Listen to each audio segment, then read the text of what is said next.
Harribitxiak bailiran, Diamantea eta Zilarra abestiak jasotzen dituen EP bat kaleratu du Gorka Urbizu. Musikari nafarrak Bakan izeneko EP sorta kaleratzeari ekin zion urtarrilean, Bakan bat argitaratu zuen orduan, eta orain serie honen bigarren alea eman du argitara Bakan 2 izenpean.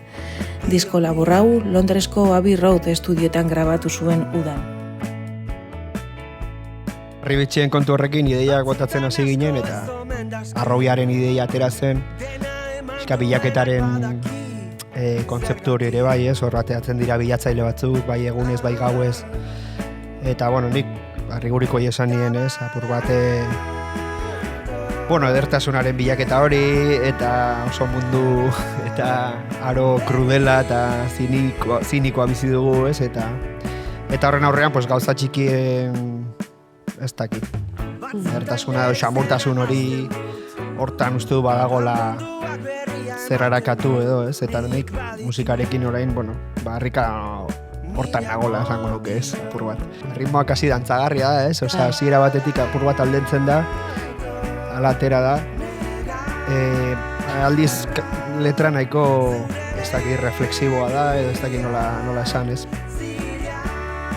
Baina nik oso gutxitan egin dut a priori zeri buruz abestuko dudan, hautaketa hori, nik ez dut hautatzen, batzutan hautatua sentitzen ez. Eta hola da, eta kantuak horra eraman nahu, ez. Kontraste hori gustatzen zait. Esaten da Smithy buruz,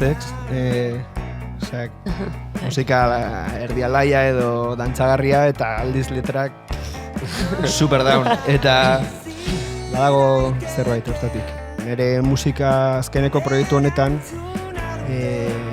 hitzen eta medioen ekonomia hori dago, ez?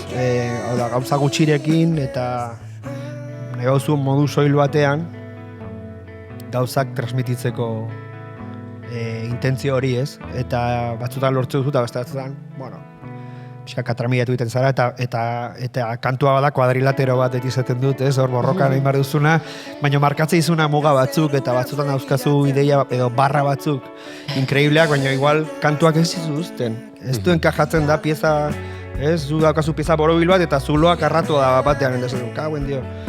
Eta ja esaldi marabilloso hori galdu egiten da, edo luzatu, edo laburtu, eta ja ez du esaten.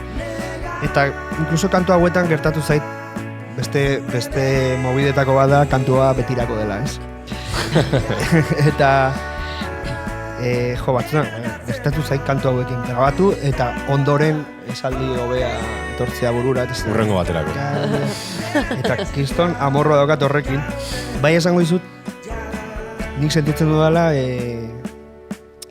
proiektu honekin kantu gintzan edo nere kantu gintzan koska bat gora egin dudala. Sentitzen dut, gero ez da jendeak hola jasoko duen, baina oso konektatuta sentitzen naiz egiten ari naizenarekin eta egiten ari naizen moduakin, ez? Eta letrek ere badute hor zer ikusia.